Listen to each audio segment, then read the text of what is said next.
Muito bem, então. Agora, definitivamente, vamos dar sequência ao estudo de hoje, que é centralizado na pessoa de Cristo. É muito importante você entender que no momento que nós estamos vivendo, existem muitas pessoas bombardeando esse personagem. Então, nos estudos daqui para frente, vocês vão entender a seriedade do que é estudar a pessoa de Jesus Cristo.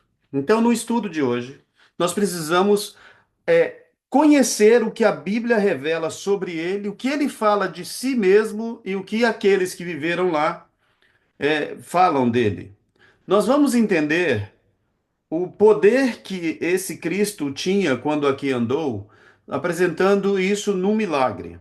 Então, a partir desse momento, como nós já pedimos a Deus que nos ajude, eu quero que você preste muita atenção, porque o objetivo do estudo é seguir os sinais que ele deixou para que, quando ele vier, nós estejamos preparados. A pessoa de Jesus Cristo, a pessoa de Cristo é parte de estudos, dos estudos mais profundos das Escrituras, porque a pessoa do próprio Cristo desafia tudo da lógica humana. Então, a partir de agora, acompanhe comigo que nós vamos ver sobre Jesus Cristo. Que dizem os homens que eu sou? Um dia Jesus Cristo estava com os discípulos e ele fez a pergunta para os discípulos. Um deles chegou e falou assim: Olha, uns dizem que você é João Batista que ressuscitou, ou Elias que voltou. Outros dizem que você é o profeta. Aí Jesus vai e pergunta: o que vocês dizem que eu sou? Pedro responde: Tu és o Cristo, o Filho do Deus vivo. Para você ter uma ideia do poder que foi a resposta, Jesus chegou e disse para Pedro: Não foi nem a carne nem o sangue que te revelou, mas o meu Pai. Porque o que ele falou? Tu és o Cristo. Cristo é a palavra grega para ungido, que em hebraico é Mashiach, que a gente entende como Messias. Então Pedro falou: Tu és o Messias, prometido desde o Éden, o filho do Deus vivo, ou o que ele quis dizer, o filho de Yahweh ou Yahvé.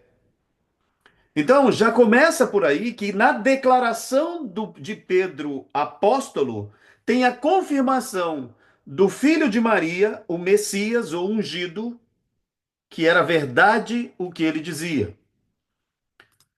Depois disso, o João, um dos discípulos de Cristo, ele responde à pergunta de quem é aquele personagem que formou Adão. Gente, isso é de uma profundidade tremenda, porque se eu perguntar para você quem criou todas as coisas, todo mundo fala Deus, e você fala assim, peraí, você falou Deus.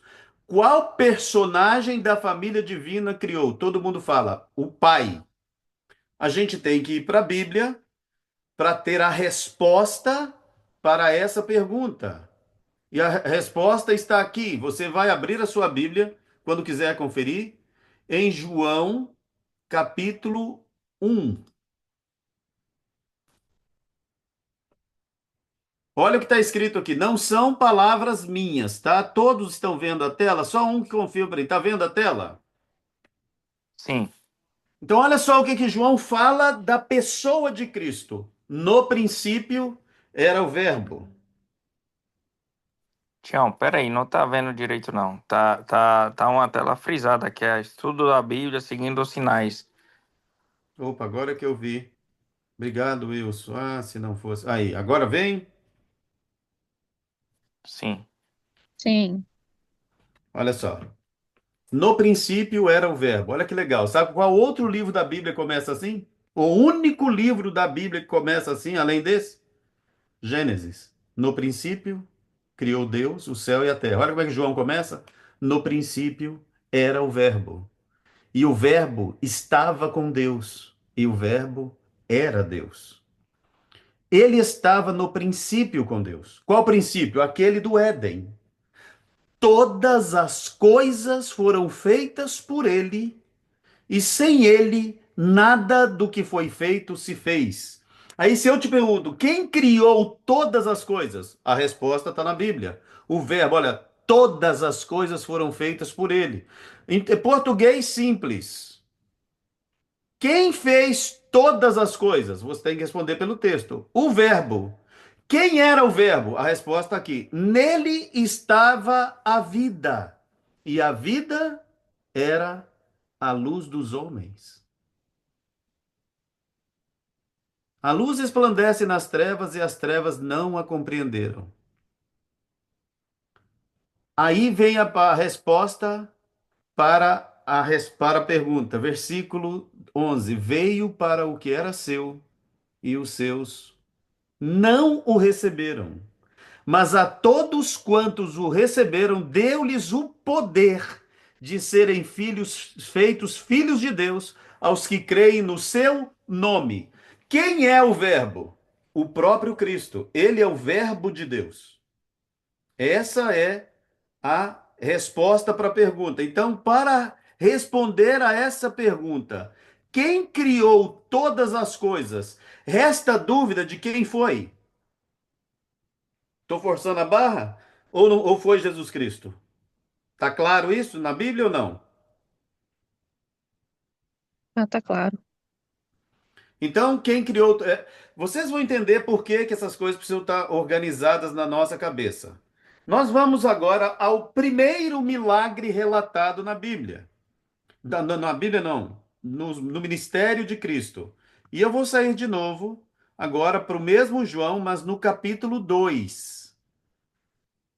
João, capítulo 2, vai relatar o primeiro milagre de Cristo. E assim, ó, essa tela vocês estão vendo, e ao terceiro dia fizeram umas bodas em Caná da Galiléia. Estava ali a mãe de Jesus. Foi também convidado Jesus e os seus discípulos para as bodas. Faltando vinho, a mãe de Jesus lhe disse: Não tem vinho. E disse-lhe Jesus: Que tens eu contigo? Que tenho eu contigo? Ainda não é chegada a minha hora. Isso aqui é cultura, viu, gente? Na língua portuguesa, você olha com isso e pensa assim: olha, foi mal educado com a mãe dele. Não tem nada a ver. Isso é cultura e cultura a gente não discute. Sua mãe disse aos serventes: Fazei tudo quanto ele vos disser. Agora começa isso. Presta atenção agora, toda atenção agora. Estavam ali postas 6 talhas de pedras para as purificações dos judeus, e cada uma delas cabiam 2 ou 3 almudes.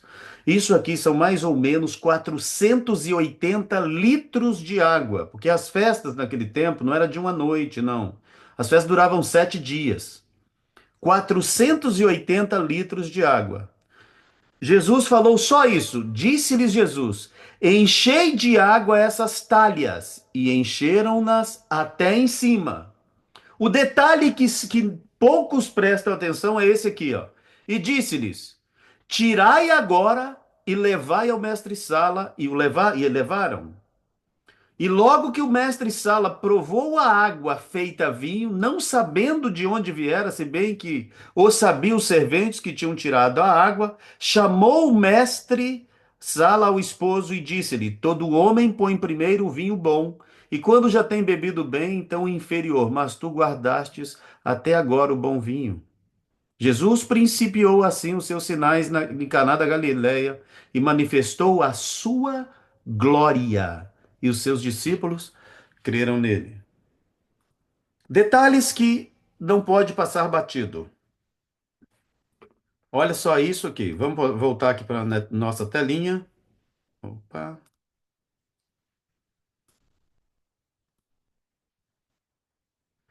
Nesse primeiro milagre, só lembrando, água, faltou vinho, pegou água, transformou em vinho. Vamos lá. Água. Você conhece a fórmula da água? É isso aqui. 2 átomos de hidrogênio e um átomo de oxigênio. H2O. Simples, né? Simples, simples. Só para você ter uma ideia do que é um átomo. Para forjar um átomo de magnésio é necessária energia de 80 milhões de graus centígrados. Para você ter ideia, não existe nada no planeta Terra que gera uma energia parecida com essa. Nada. Então seria impossível forjar um único átomo de magnésio.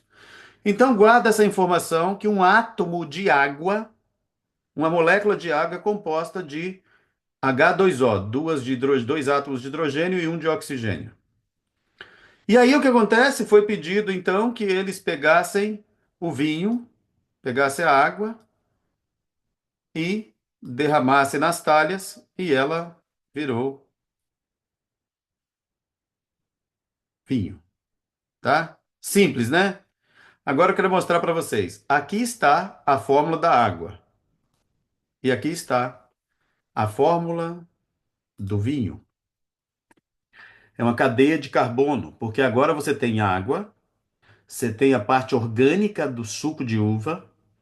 Se considerar o fato de o vinho ser alcoólico ou não, você tem moléculas de álcool.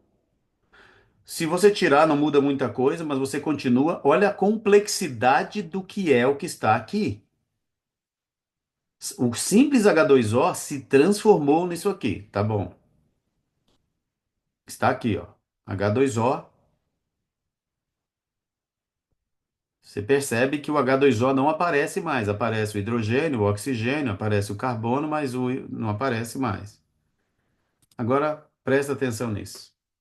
E disse-lhes: Tirai agora e levai ao mestre-sala, e levaram.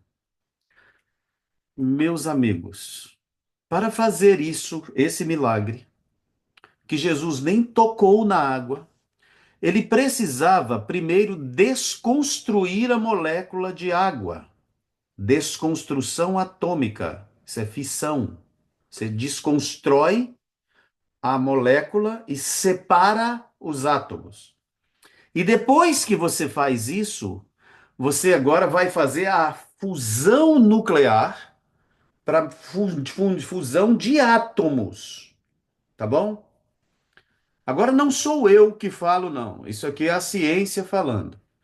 Para você conseguir um reator nuclear capaz de desconstruir atomicamente a água e fazer a fusão nuclear para gerar uma molécula de vinho.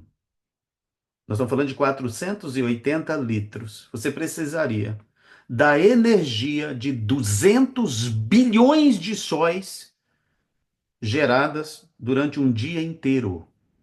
Você sabe o que que é 100 bilhões, 200 bilhões de sóis? A Via Láctea, que tem 12 mil anos, mil anos-luz de diâmetro, ela tem 100 bilhões de estrelas. Então você precisaria mais ou menos da energia de duas galáxias inteiras num reator nuclear, que se fosse possível construir, para você fazer a desconstrução e a reconstrução molecular. O detalhe: Jesus não tocou na água, ele simplesmente falou e aconteceu. Tirai agora e levai ao mestre-sala. Aí eu te pergunto: quem criou todas as coisas? Por que Jesus fez esse milagre? Essa é a pergunta. O que vocês acabaram de ver aqui é a revelação bíblica de que estava ali, diante daqueles discípulos de todos os presentes na festa, o próprio Deus encarnado. Porque se sua Bíblia estiver certa, ele criou todas as coisas pelo poder da sua palavra. Ele disse e aconteceu. O Salmo 133 diz a prova disso é de que Jesus Cristo, o Verbo divino que criou todas as coisas, ele fez tudo num instante. Paulo, em Hebreus 11, fala o seguinte: pela fé entendemos que todas as coisas foram criadas pela palavra de Deus, ou seja, pelo verbo de falar e acontecer. O que que ele mostrou ali é que aquela água que foi transformada em vinho, embora pareceria uma coisa simples, ele não precisou tocar, porque estava ali o Criador de todas as coisas, que para ele tanto faz ressuscitar o morto, dizendo: Lázaro, sai para fora, nem tocou nele. Senhor, se tu queres, pode curar-me. Quero, fique limpo. Você entendeu? É de arrepiar isso, porque ele disse lá no Apocalipse: Eis que faço novas todas as coisas. eis que crio novos céus e nova terra. Porque para eliminar o problema do pecado, Deus vai precisar fazer tudo de novo. Mas com um detalhe pequeno que você precisa entender. Tudo ele criou pelo poder da sua palavra, menos você. Como foi que ele fez Adão? Alguém se lembra? Alguém na sala se Sim, lembra? Hã? sim, Ele um fez, sopro, ele fez, fez Adão, sopro. ele fez Adão. Isso. Ele criou os anjos pelo poder da sua palavra. Ele criou o universo pelo poder da sua palavra. Mas você, ele desenhou e disse: agora vive. E quando diz lá, eis que faço novas todas as coisas, que crio novos céus e nova terra, o que que você acha que ele está dizendo? Que o pecado fez um estrago tão grande que não existe conserto para o universo, para o cosmo, para a terra. Tem que fazer tudo de novo, com um detalhe. Aqueles que creram no seu nome, que ele diz que deu-lhes o poder de serem chamados filhos de Deus, ele toma para si, para que na transformação eles não se percam e sejam destruídos. Isso, gente, é demais. Isso é algo que você tem que debruçar sobre isso, estudar isso, porque é a revelação de Deus e o plano que ele fez para salvar você, para salvar a mim, para salvar todos aqueles que creem no seu nome. Por isso que é importante demais estudar os sinais, porque quem deu os sinais não pode errar.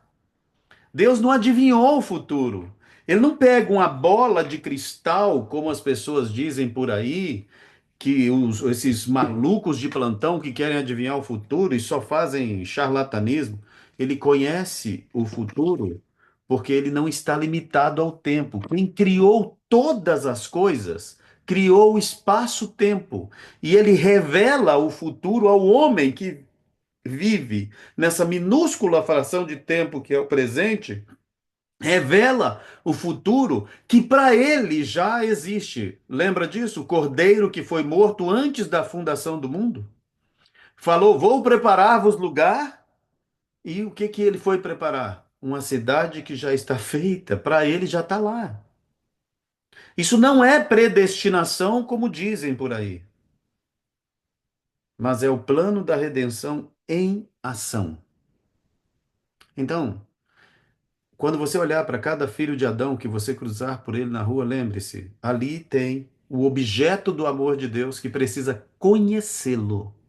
Porque existem muitas pessoas que morrerão em seus pecados se você não falar. Por isso, a gente absorve isso para contar para os outros.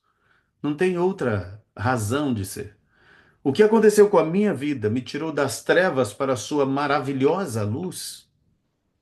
Precisa ser visto, ouvido. Paulo fala assim: olha, se eu anuncio o evangelho, eu não tenho do que me gloriar. Porque sobre mim está imposta esta obrigação, e ai de mim se eu não pregar o evangelho. Imagina. Então, a partir de agora, nós partimos aqui definitivamente, fizemos uma revisão do que estudamos até o livro de Daniel. Agora entramos nos sinais desse Cristo. E todo estudo nós vamos fazer uma demonstração nos sinais que ele deixou, nas evidências de quem é ele.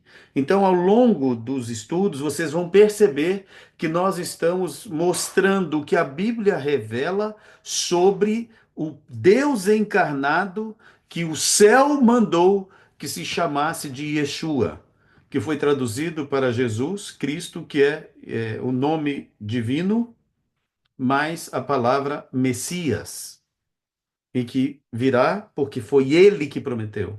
E quando Deus promete, não trai jamais.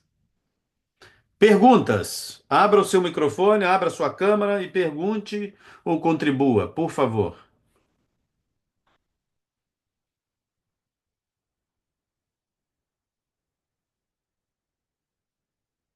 Alguém aí?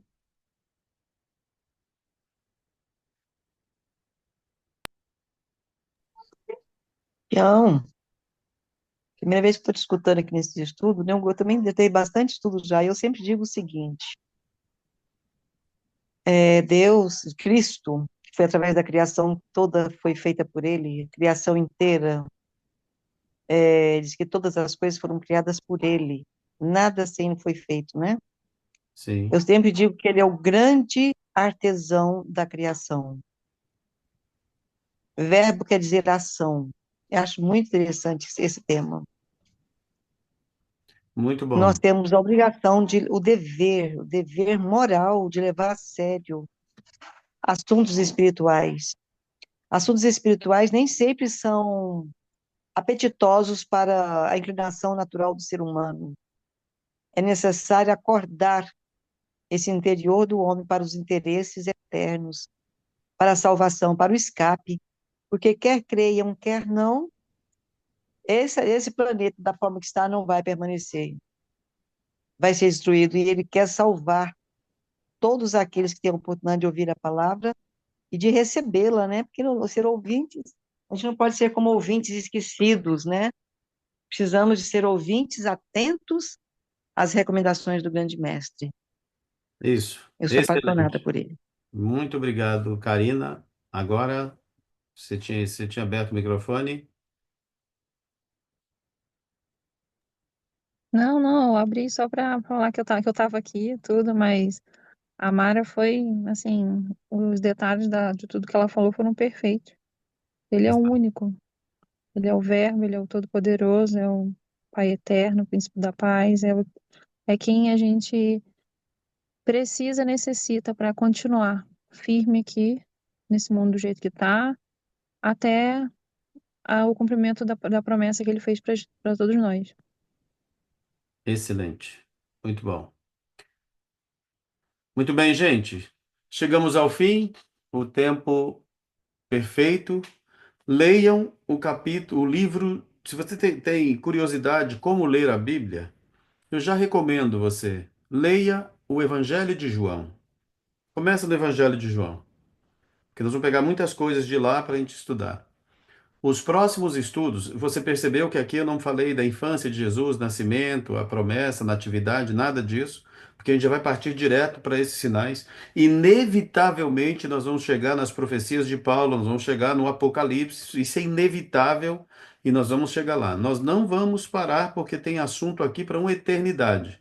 Enquanto estivermos aqui às sextas-feiras, com raras exceções, quando, por exemplo, sexta passada eu estava em trânsito, nós vamos estar juntos.